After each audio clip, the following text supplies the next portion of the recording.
ಕಳಸ. ಭದ್ರಾ ನದಿ ದಡದಾಗಿರುವಂತ ಈ ಗ್ರಾಮ ಸುತ್ತಮುತ್ತಲು ಹಸಿರು ಕಾಡು, ಬೆಟ್ಟ ಮತ್ತ ಚಿಕ್ಕ ಪುಟ್ಟ ಜಲಪಾತಗಳಿಂದ ಬರುವಂತ ಪ್ರವಾಸಿಗರನ್ನ ಆಕರ್ಷಣೆ ಮಾಡ್ತೈತಿ. ನೀವೇನಾದ್ರೂ ಹೊರನಾಡು ಕಡೆ ಪ್ರಯಾಣ ಮಾಡ್ತಾ ಇದ್ರಂತಂದ್ರ ಈ ಪ್ಲೇಸ್ನ ಮಿಸ್ ಮಾಡ್ಕೋಕ್ ಹೋಗ್ಬೇಡ್ರಿ. ಜಸ್ಟ್ ಹೊರನಾಡಿಂದ 7 ಕಿಲೋಮೀಟರ್ದಾಗ ಇರುವಂತ ಈ ಕ್ಷೇತ್ರವನ್ನ ದಕ್ಷಿಣ ಕಾಶಿ ಅಂತಾನೂ ಕರೀತಾರ. ಇಲ್ಲಿ ನೆಲೆಸಿರೋದ ಶಿವನ ಸ್ವರೂಪ ಶ್ರೀ ಕಳಸೇಶ್ವರ ಸ್ವಾಮಿ. ದೇವಸ್ಥಾನದ ಮೆಟ್ಲ ಹತ್ಕೊಂಡು ಬರ್ತಿದ್ದಂಗ ಫಸ್ಟಿಗೆ ನಿಮ್ಗೆ 2 ಸಣ್ಣ ಗಣಪತಿ ದೇವಸ್ಥಾನ ನೋಡಕ ಸಿಗ್ತೈತಿ.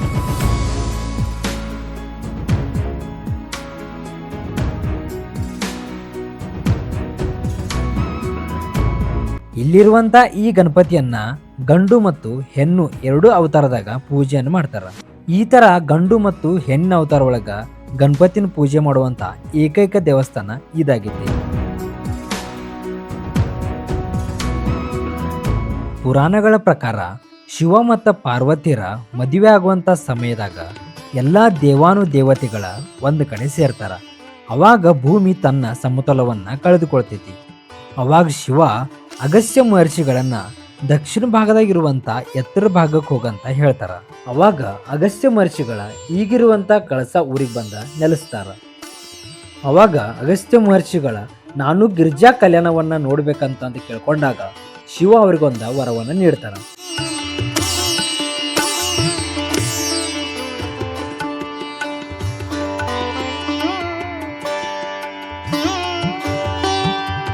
ನೀವು ಇರುವಂತ ಸ್ಥಳದಿಂದನ ನಿಮ್ಮ ದಿವ್ಯ ದೃಷ್ಟಿಯಿಂದ ಗಿರಿಜಾ ಕಲ್ಯಾಣವನ್ನ ನೋಡ್ಬೋದು ಅಂತಂದ ಆಶೀರ್ವಾದವನ್ನ ಮಾಡ್ತಾರ.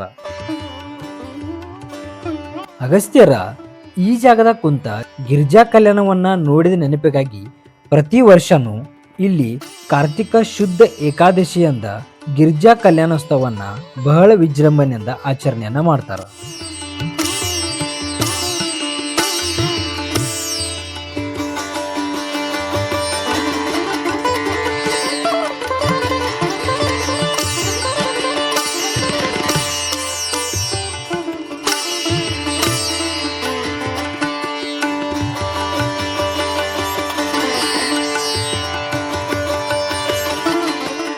ಈ ಕ್ಷೇತ್ರಕ್ಕ ಕಳಸ ಅಂತ ಹೆಸರು ಬರಾಕನು ಒಂದ ಪೌರಾಣಿಕ ಕಥೆ ಐತಿ. ಅಗಸ್ತ್ಯರ ತಮ್ಮ ಆಶ್ರಮದಾಗಿರುವಂತ ಒಂದು ಕಳಸದಿಂದ ಸ್ವಯಂ ಶಿವಲಿಂಗ ಉದ್ಭವ ಆಗಿದ್ರಿಂದ ಆ ಶಿವಲಿಂಗಕ್ಕ ಕಳಸೇಶ್ವರ ಅಂತ ಪೂಜೆಯನ್ನ ಮಾಡ್ತಾರ. ಹಂಗಾಗಿ ಈ ಕ್ಷೇತ್ರವನ್ನ ಕಳಸ ಅಂತ ಕರೀತಾರ.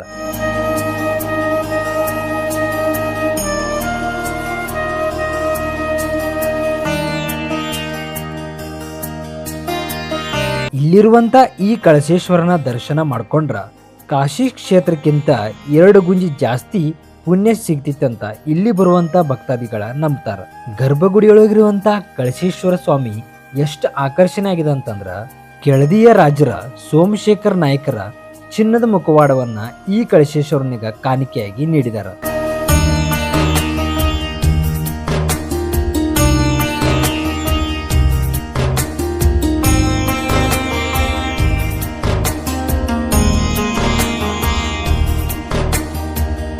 ಹಂಗ ದೇವಸ್ಥಾನದ ರಚಿತ ಬಾಗಿಲುಗಳನ್ನ ಮೈಸೂರು ರಾಜರ ಕಾಣಿಕೆಯಾಗಿ ನೀಡಿದಾರ. ಗರ್ಭಗುಡಿ ಒಳಗ ಯಾವುದೇ ರೀತಿ ಫೋಟೋ ಆಗ್ಲಿ ಆಮೇಲೆ ವಿಡಿಯೋ ಶೂಟ್ಗ ಪರ್ಮಿಷನ್ ಕೊಡಂಗಿಲ್ಲ. ನೀವೇನಾದ್ರ ಇಲ್ಲಿರುವಂತ ಈ ಕಳಸೇಶ್ವರನ ದರ್ಶನ ಮಾಡ್ಕೋಬೇಕಂತಂದ್ರ ಈ ಕಳಸ ಕ್ಷೇತ್ರಕ್ಕೆ ಬಂದ ಕಳಸೇಶ್ವರ ಸ್ವಾಮಿ ದೇವರ ದರ್ಶನವನ್ನ ಮಾಡ್ಕೊಂಡ ಹೋಗ್ಬೇಕ. ಬಂತು ಬಾತ್ರ ಕಡೆ ಬಾ, ಏನು ಮಾಡಲ್ಲ ಬಾ ಬಾ ಏನು ಮಾಡಲ್ಲ ಬಂತು ನೋಡಿ.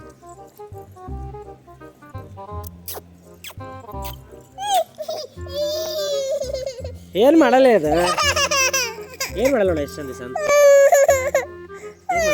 ನೋಡಿ ನೋಡಲಿ. ಹೋಗೋಣ ಬಾ ಹೋಗೋಣ ಬಾ ಹೋಗೋಣ ಬಾ ಹೋಗೋಣ ನೋಡಿ. ಏನು ಮಾಡಲ್ಲ ಬಾ, ಅದ ಏನು ಮಾಡಲ್ಲ ನಡಿ ನಡಿ ಬಾ ಬಾ ನಾ ಕೇಳ್ಕೊಂಬ ಬಾ. ಏ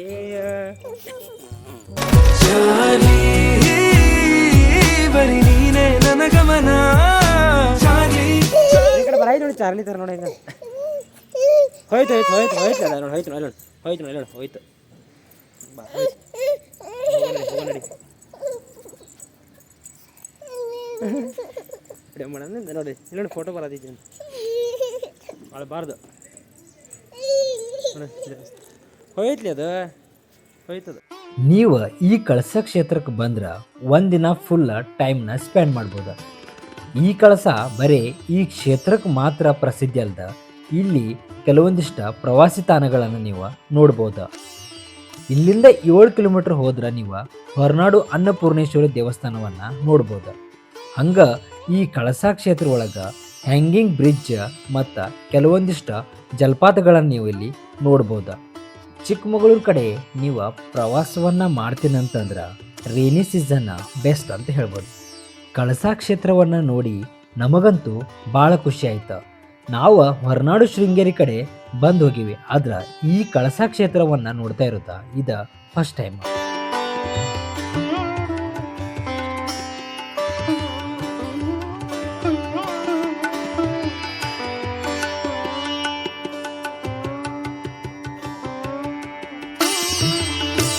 ಕಳಸೇಶ್ವರ ಸ್ವಾಮಿ ದೇವಸ್ಥಾನದ ವಿಡಿಯೋ ನಿಮಗೆ ಇಷ್ಟ ಆಗಿದ್ರೆ ಒಂದು ಲೈಕ್ ಮಾಡಿರಿ. ಹಂಗೆ ನಮ್ಮ ಚಾನಲ್ಗೆ ಸಬ್ಸ್ಕ್ರೈಬ್ ಆಗೋದ ಮರಿಬೇಡ್ರಿ. ಮತ್ತು ನೆಕ್ಸ್ಟ್ ವಿಡಿಯೋದೊಂದಿಗೆ ಸಿಗ್ತೇನಂತ, ಅಲ್ಲಿವರೆಗೂ ಧನ್ಯವಾದ.